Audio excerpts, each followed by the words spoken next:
Happening, folks, and welcome to my Christmas chalet. With all the other channels reviewing the usual Christmas horror movies, I thought I would bring you something a little bit different. Actually, it's a lot different. So without any further delay, here's a new version of 1964's stop-motion animated classic, Rudolph the Red-Nosed Reindeer, as written by me.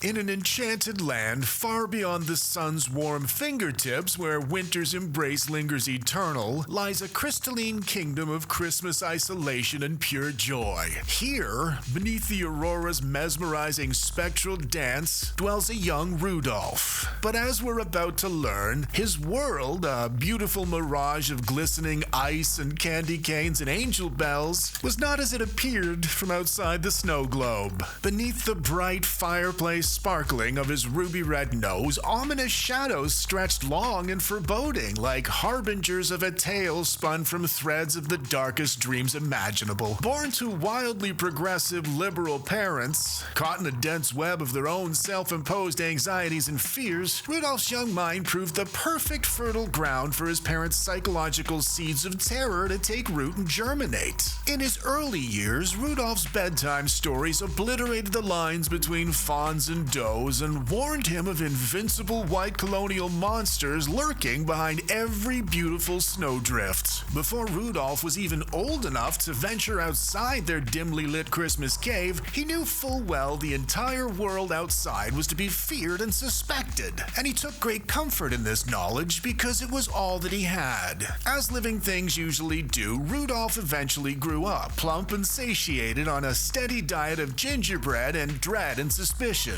And as Rudolph grew, so did the festive luminescence of his nose, a beacon that came to flicker in tune with the ebb and flow of his troubled, erratic thoughts. The other reindeer, adorned in the usual mundane reindeer hues, cast glances at Rudolph filled with disdain and wariness, further deepening the young reindeer's sense of alienation. Eventually, his childish heart, once brimming with Yuletide optimism and holiday hope, started to contort under the burden of his apprehensions of literally everyone and everything. Of course, after subjecting a reindeer to this type of relentless, unnatural pressure from such a young age, it was hardly surprising his anxieties eventually blossomed into righteous indignation. And then, one frigid December Eve, as the moon cast its ghostly glow over the snow-draped North Pole, a vision most un-Christmassy pierced a hole through Rudolph's twitchy, anxious slumber. The invincible white colonial monster from his bedtime stories was towering over Santa's village, its mouth a gaping chasm of oppression and tyranny. But suddenly, the light musical voice of 1,000 angelic Christmas carolers snapped Rudolph out of his agitation. It was a doe of unearthly beauty named Clarice, and she beseeched Rudolph to rise up as their savior and defeat the white monster once and for all. Her voice, like a mesmerizing siren song descending the black chimney of his darkest dreams, stayed with him long after the nightmare broke in the morning light. In fact, Clarice's words inspired Rudolph to get up off his ass and find the pasty monster the same day. At some point during his quixotic quest, Rudolph unexpectedly crossed paths with Hermie, an elf as out of place as a Christmas poinsettia in a field of winter snow. When Rudolph explained his quest, Hermie told him of a life he'd always dreamed of his longing for something more, something meaningful beyond his drab workshop duties of making presents. And Hermie's longings resonated deeply and immediately with Rudolph, whose troubled soul struggled with some very similar burdens. Fate had blessed him with the perfect traveling partner, thought Rudolph. Their collective, unattained aspirations were nearly identical to each other. Perhaps too identical, he considered for a moment, but he decided there would be lots of time to think about that later on after his Christmas mission was complete. And so, together, Rudolph and Hermie navigated the precarious icicle outcroppings and vast expanses of the harsh white territory, where the wicked wind and bustling snow blurred any discernible features and landmarks beyond useful recognition.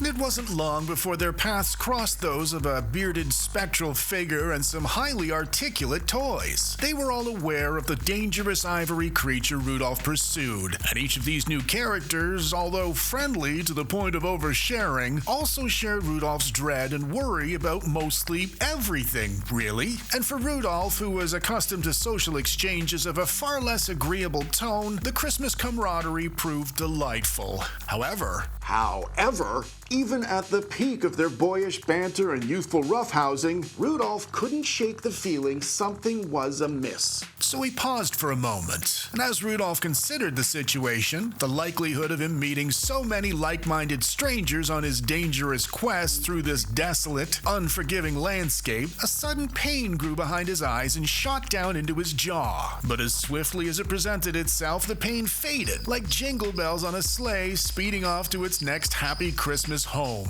A simple, nasty side effect of the continuous icy wind on his face, he decided. All heroes suffer in their adventures, so clearly this was a sign he was the hero in this story, and he was on the right path. More riveted to the task now than ever before, he announced he was all right and ready to continue, despite none of his travel partners having asked him if there was anything wrong in the first place. And as Rudolph's journey with Hermie progressed in a predictable manner, the talk of eggnog and Christmas cookies began to lose its sparkle, and the wintry world around them frayed. The Christmas trees groaning against the hard winter wind turned vocal and accusatory, fueling Rudolph's already simmering suspicions about his current company. Hours or days or maybe weeks ago, probably, they served as a comforting reflection of Rudolph's own fears. But now, their Grinch-like stolen glances and half-answers started casting doubt on their true essences. Maybe Hermie wasn't his comrade after all. Was the bearded man and talking toy simply a figment of Rudolph's half-frozen imagination? Perhaps, he thought, they were all something even worse. But just as the mists of uncertainty threatened to cloud Rudolph's mind, the light, melodic voice of his dreams pierced through the fog like tinkling Christmas silver bells. Like a pretty little North Star, Clarice, the doe of ethereal grace who's wearing far too much makeup in this shot for some reason, appeared like a beacon in the tempest to guide Rudolph towards his destiny as everybody's savior. And what divine timing, he thought. Over his shoulder, past the partridge in the pear tree, through the swirling white tempest, loomed the long, ominous shadow of his nemesis, the harbinger of oppression and destruction, and the key to Rudolph's redemption. Don't worry, Clarice. Rudolph declared, his resolve fortified by her hoof resting gently on his shoulder. I'll protect you and everyone else. But Rudy, what about Christmas? Inquired Clarice, clearly terrified by the monster. But Rudolph was beyond pleasantries now. The incarnation of all that was tyrannical and dictatorial in his realm stood menacingly close to those he might love one day if he was ever able to trust any of them. His path was now as clear as the purest snow. As he braced to confront the gargantuan adversary, Iron grip seized his arms and his ankles, pinning him to the earth under the wailing winter gale. Could it be his suspicions were true all along? Were those he deemed allies merely deceitful pawns sent to lead him astray from his most noble quest? Rudy, what monster? It's only a shadow. You won't fool me twice, bellowed Rudolph, wrestling against the clutches of his uniformed foes, all conspiring against him at the same time. They're trying to help, Clarice implored, but Rudolph's vision was now unclouded, certain she commanded the malevolent forces that pinned him to the ground. Each errant attack and futile struggle against the restraints of his foes coincided with another searing pain. They lanced right through him like lightning surging from his eyes to his teeth. Then, the dawning realization of being vastly outnumbered was followed immediately by a sensation similar to that of a bee sting on his neck, which was peculiar,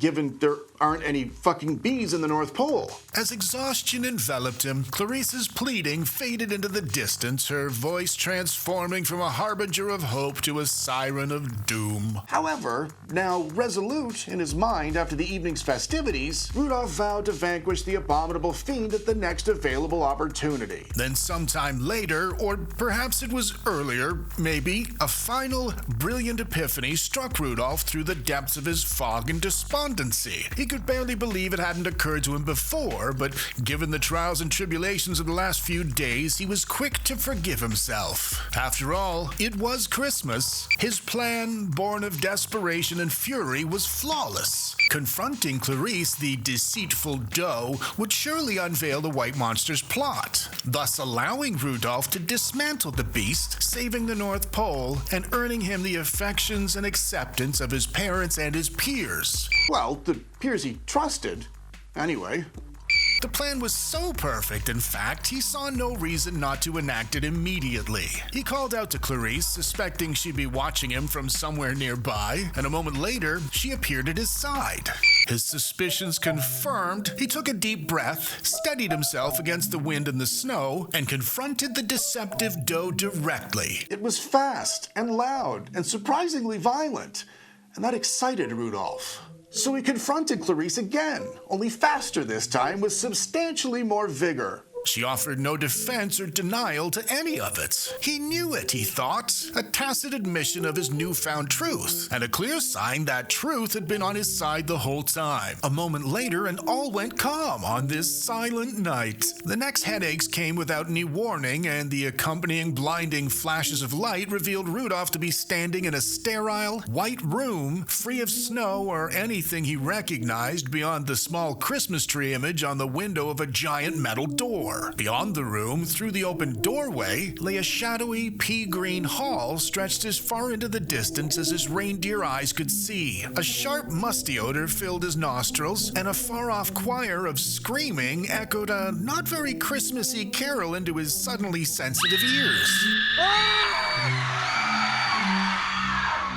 Then a gurgling, groaning sound pulled Rudolph's attention towards the ground, where a woman lay wide-eyed and twitching, staring up at him with a gaping mouth. The name tag on the woman's uniform confirmed her identity, but in appearance, she was not Clarice. Another searing flash of headache pain cast harsh light over the grim surroundings and the appalling potential truth of what might have just happened. What the fuck have I done?